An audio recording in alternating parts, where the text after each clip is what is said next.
Hey, hello everyone. Welcome. Today is the first day of March 2026. We are marching on. I'm Peter Okebukola, by the way. I'm marching on the world. We're going to be looking at mastering QS World University rankings, and we're going to roll. It's going to be nice. Fasten your seatbelts and let's roll.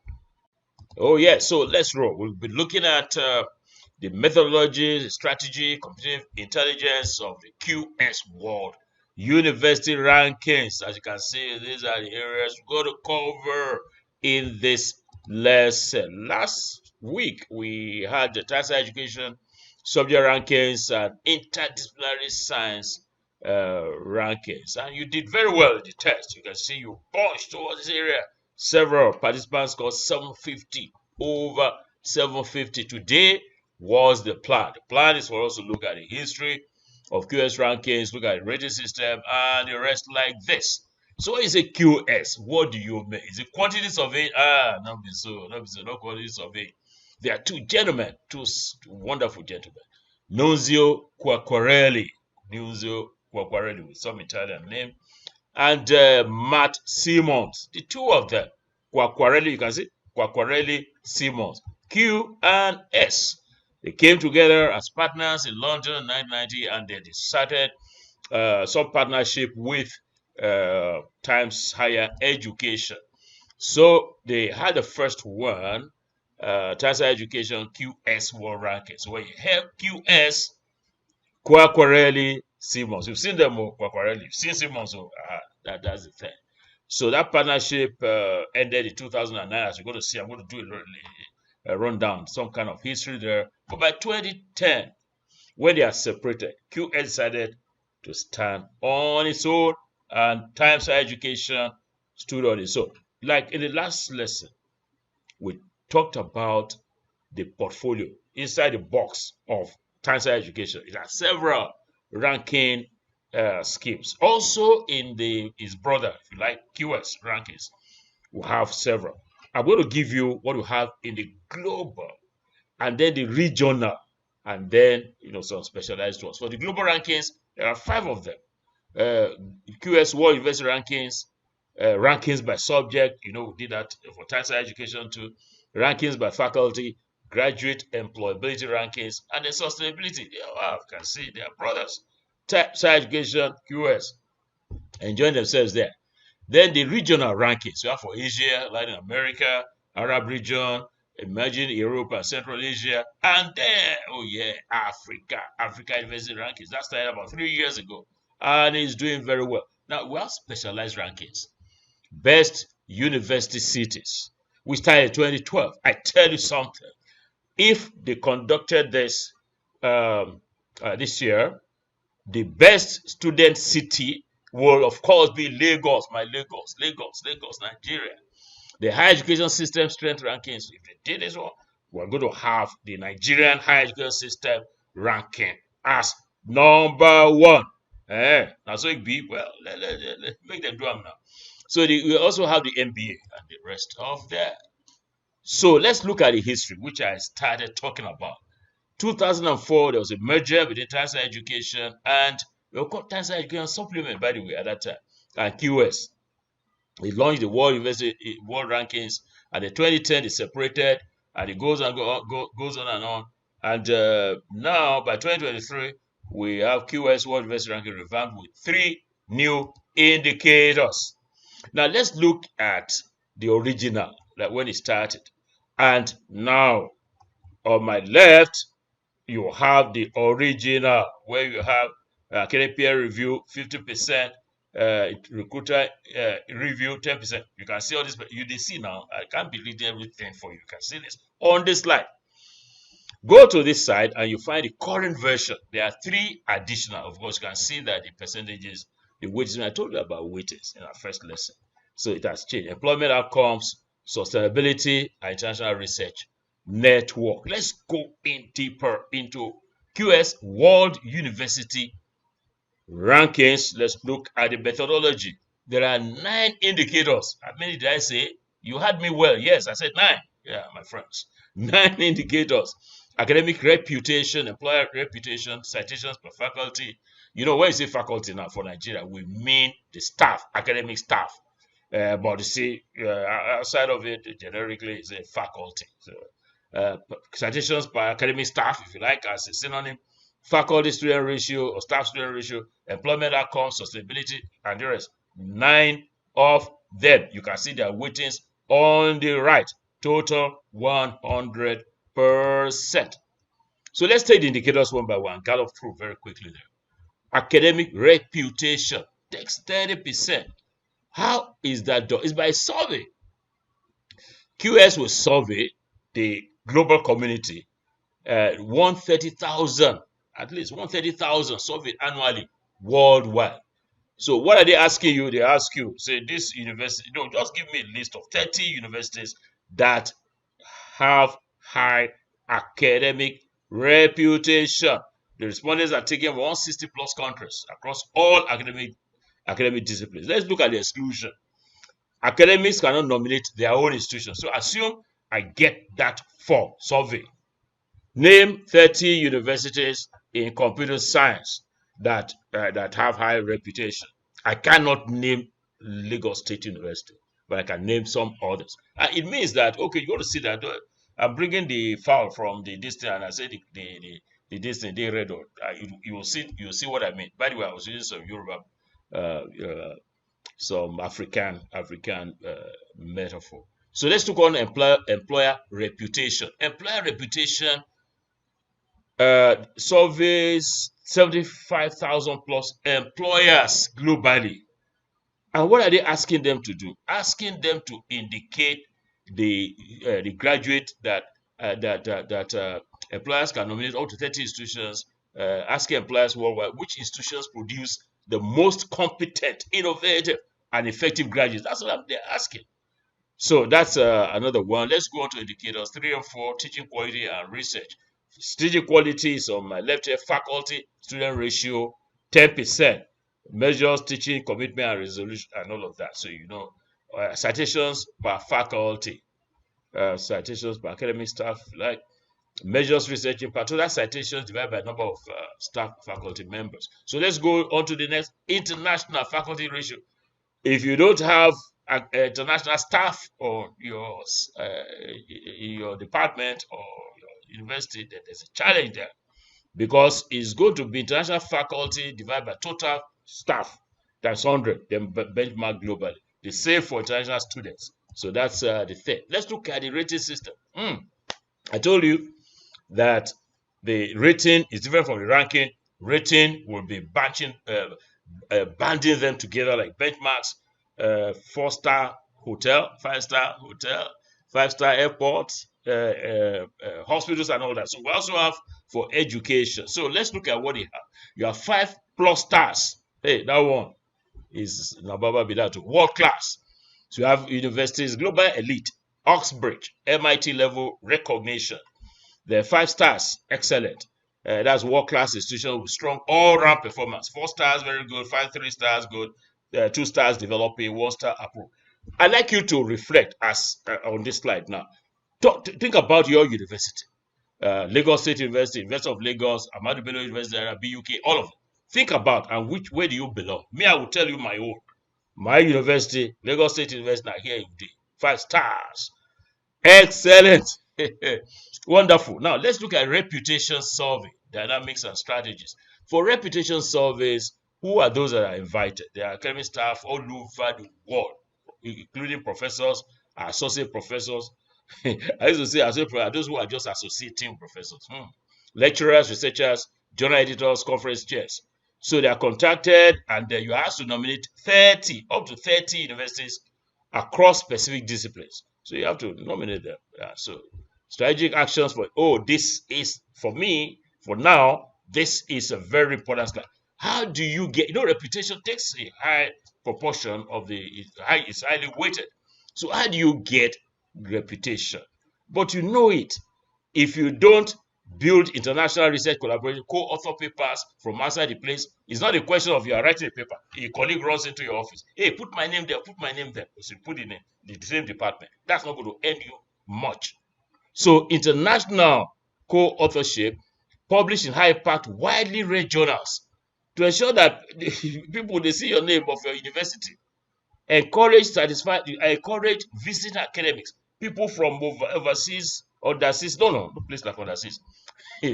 People like from everywhere, outside your country, outside your region, let them come and be this, so they will carry your name all over the place.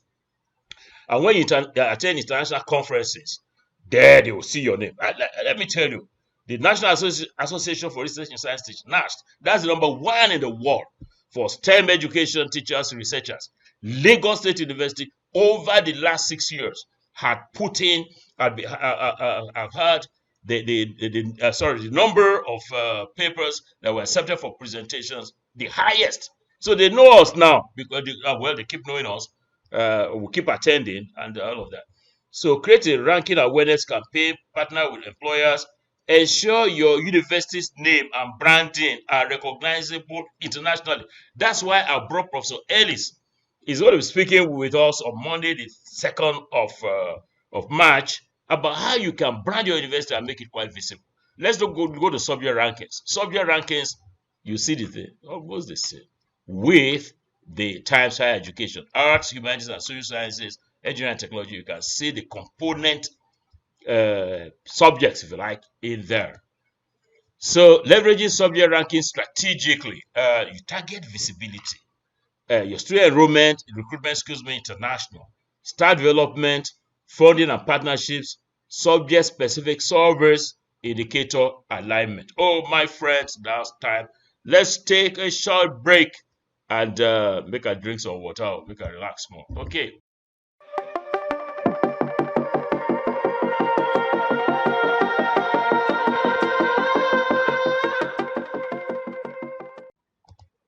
Welcome back from the break. During the break, 1 minute break, I had somebody say, "Oh, tell us what is the sequence? What's the calendar like?" Now the portal will open in September/November, and then it will go on. Academic survey will be October, November, October, December. The employer survey will be here, January to February, data deadline, then validation, and then the rankings. Now, so this is step-by-step thing. First, you register or verify your student profile. You log in or register at qs.com. So you follow the thing like that and go on and go on.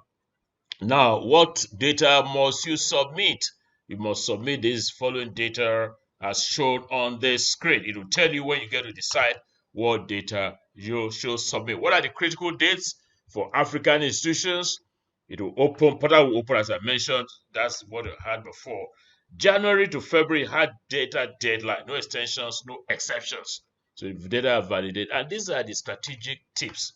You should appoint a dedicated QS data manager 12 months before the submission window opens. So all of us in the room now in the class ensure that that happens. That is the vice chancellor appoints that. So that's your institution's affiliation string or scopus. Now. Build your international co-authorship network deliberately, even 5 new country partnerships. Improve your international research network. Register on this, cross-reference with this, and for the star rankings, so that's what was discussed before. So your QS action plan should start when today, March 1. March on, my friends. Register institution, audit your Scopus profile, as I said before. Now, Vic Bay, we don't talk too much grammar, we'll talk some grammar, but practicals, mastering ranking, we master by practice, hands-on. So what's the practical for this? Let's say the practical for practical 4 is to compare performance of 5 global rankings. You did that of Times Higher Education, doing QS. We have not done academic ranking of all universities with metrics and all that. We'll do that.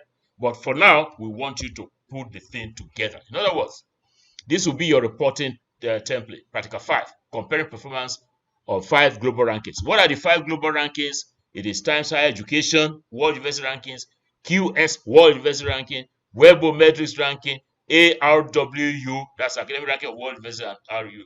You're going to do the global one, you're going to do for Africa, and you're going to do for Nigeria, and more importantly for this particular practical. Compare. You see, Times Higher Education will say number 1 is MIT. QS will say number 1 is Harvard. This one will say I want you to discuss why the differences are arising, and when there are commonalities, you let us know. That's the heart of this practical. Now, before I take you on some demo, you can see the person who does the academic ranking of world universities is this gentleman here. ARW, day for a pocket. I mean, it's leading the pack. And this Peter Okebukola, I was in 2011, that's 15 years ago. The man, they young girl, man, old man now, old man. Anyway, this is the person. Phil Betty is the number one of Times Higher Education, everything there. And this is Isidro. Isidro is the one in charge of webometrics. This was when I was presenting the NUC leadership in ranking in the world at the UNESCO headquarters. This Sal 2 in the UNESCO headquarters in Paris. These are rankers from different countries, rankers from different nations. So before I end this, let me give you a demo of how the practical will run.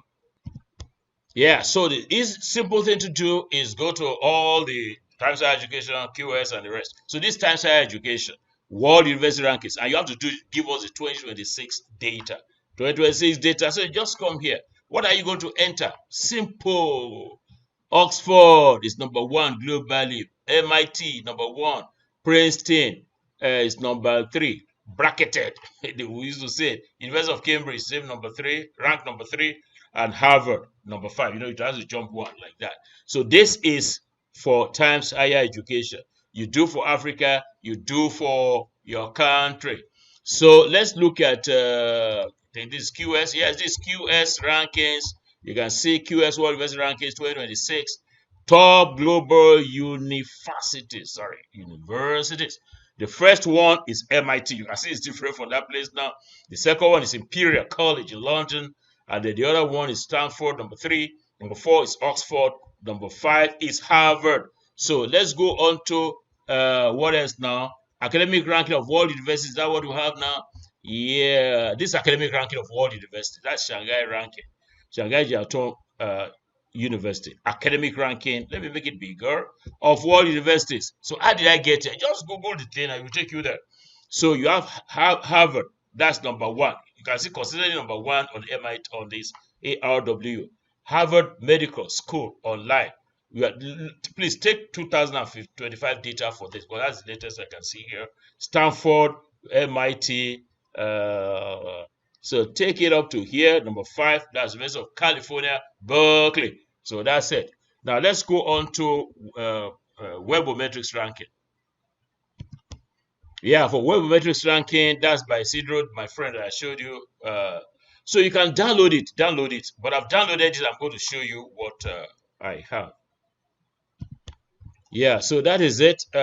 This is an extract, full Excel list available by request. So you can write to Isidro, his email ID is there. So it will now tell you.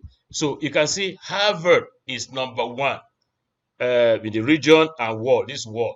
University of Oxford, so we are doing the global one, the world one, this is what you're going to take. University of Oxford, University of Toronto, and the rest of them. So this world ranking, this is the one, number 4, number 16.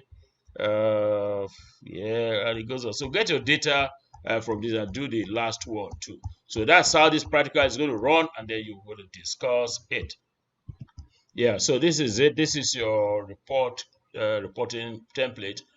So you do for Africa, you do for your country, and then you do yes for your country, and then you discuss. Provide detailed analysis and discussion of the results and recommendations. So how are we going to score?